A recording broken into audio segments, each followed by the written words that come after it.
There is a very popular fantasy TV series that's currently running called American Gods.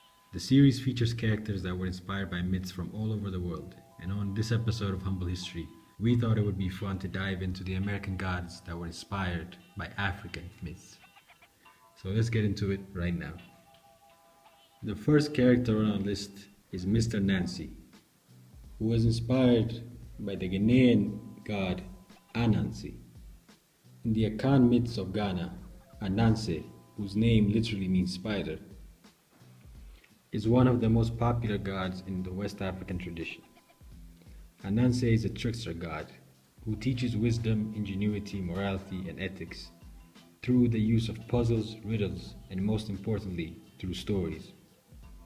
In fact, Ananse is believed to be the king of all stories. In fact, one of the most popular Ananse stories is how Ananse became the king of all stories. And it goes like this. One day, Ananse visits Nyame, the supreme god. Ananse asks Nyame to make him the king of all stories. Nyame is taken aback by the audacity of Ananse's request, but not wanting to simply say no, he gives Ananse a challenge that he believes cannot be done.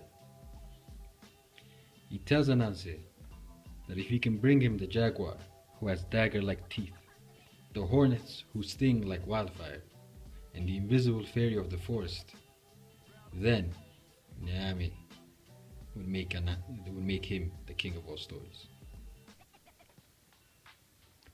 Ananse agrees and goes on to fulfill the challenge. Ananse captures the jaguar by having him agree to play a game where Ananse ties him up. And then he goes on to the hornets and tells them that it is raining. And to escape the rain, Ananse offers them shelter in a hollow calabash. Once the hornets go in the calabash, Ananse closes the lid and traps them in the calabash. He tricked the invisible fairy to fight the tar baby, and when he did, he was stuck to the tar and could not escape. Ananse takes all three up to the supreme god Nyame, and after Nyame sees that Ananse has successfully completed all the challenges, he gives all stories to the spider god, which is something that the show American Gods mirrors, as Mr. Nancy's main source of influencing others is his use of stories. The next character on our list is Mr. Jacquel, who is based on one of the most popular gods in Egyptian mythology, Anpu, god of the dead, mummification, and embalmings. Anpu was often depicted as either a man with the head of a jackal, or more often simply as a jackal. He was worshipped as the god of mummification. The Egyptian priests would wear a jackal mask to invoke Anpu as they perform mummification and embalming process on the dead. This makes it very appropriate that Mr. Jacquel works at a funeral home and prepares dead bodies to enter their caskets. However, both Mr. Jacquel and Anpu have another major function that extends beyond the body of the dead and goes on to the spirit. As spirits make their way to the afterlife, Anpu is responsible for weighing the heart of the dead against the feather of Ma'at. If the heart was lighter than the feather, then the dead were allowed to go into paradise in the Duat, or the afterlife. Those whose hearts were found to weigh more than the feather were consumed into nothingness by a moot. Even though Anpu's jackal appearance and function with the dead can make him out to be a menacing figure, in Egyptian myths he acts as a benign mediator for humans as they venture into the afterlife. And aside from his job dealing with the dead, Anpu is also the patron god of the lost, the wandering, and my favorite, the patron god of orphans. The third character on our list is Mr. Jacquel's partner, Mr. Ibis, who is based on another ancient Egyptian god called Djehuty. Now, Ibis and Jacquel's partnership makes sense, considering that one of the major functions of the god Djehuty was to record the results of all the souls that Anpu would weigh. This made Djehuty venerated by the Egyptians as another god responsible for entrance into the death and afterlife.